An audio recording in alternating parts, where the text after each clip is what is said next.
How's it going? It is Charles Potenston. Today we're going to be talking about a guy that I just found out about it. I'm always on YouTube. The guy has a slew of good videos. Everything from marketing to market disruption to news. He's launched many books. A young guy. He's only about 27. He's written 2 best-selling books. This is his 3rd, which is The Obstacle is the Way. There's also another book that he's coming out with. The guy's name is Ryan Holiday, and it's amazing. You know, for 27, the guy is a consistent reader, so yet again, you could always talk about how important reading is. He reads a book a day. This talks about fear in a different way. This is about very famous people, how they overcame difficult situations. He starts with Marcus Aurelius, which is obviously the very young Roman Empire emperor that came into power. He starts with this quote, the impediment: "To action advances action. What stands in the way becomes the way." So in other words, whatever stands in your way, whatever you need to do,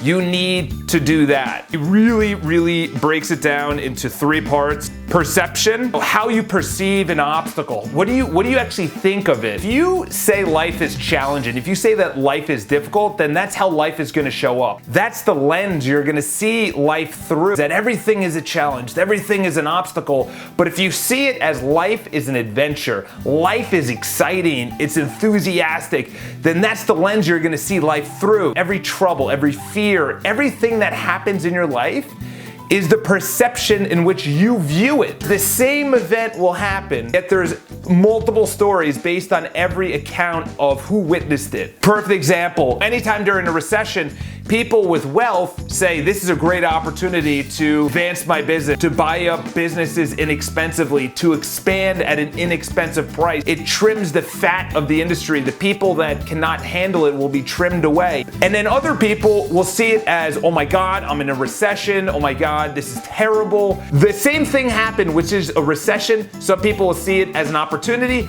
Other people will see it as a problem. Something that really hit home to me was right in the beginning, it probably was no more than 20 pages in. Back in the day, and I'm talking about anything up until about the year maybe 1000, and the millennia before then, the reason that you died was likely an external thing. Disease, warrior, a murder, food, starvation, anything that on the outside that could have affected you. We actually now are dying from the internal. And as Les Brown says, we live until 20, but it takes another 70 years to actually be buried. In other words, we live a great life, live a fun and childish life until 17. We take all these risks. We go out and we go crazy until we're 20, and then we just live. We survive to live. We stop expanding, we stop bettering ourselves, we stop learning, we stop challenging ourselves.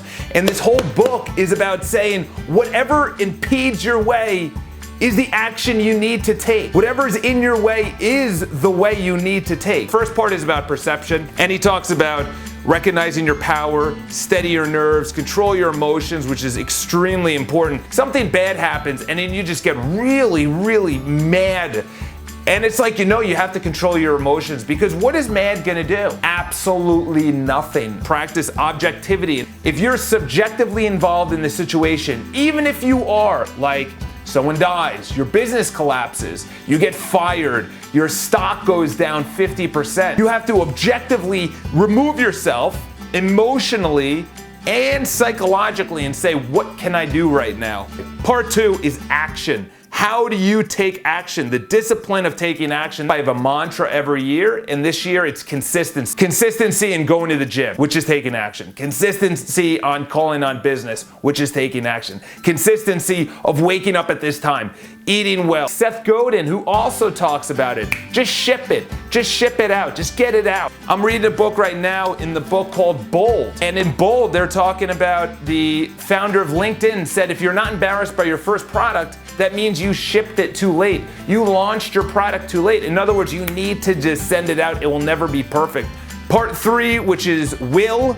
Part 3 is your will, your discipline of will, your willpower muscle, as Kelly McGonigal says in The Willpower Instinct. Highly recommend that book as well, which ends on something bigger than yourself.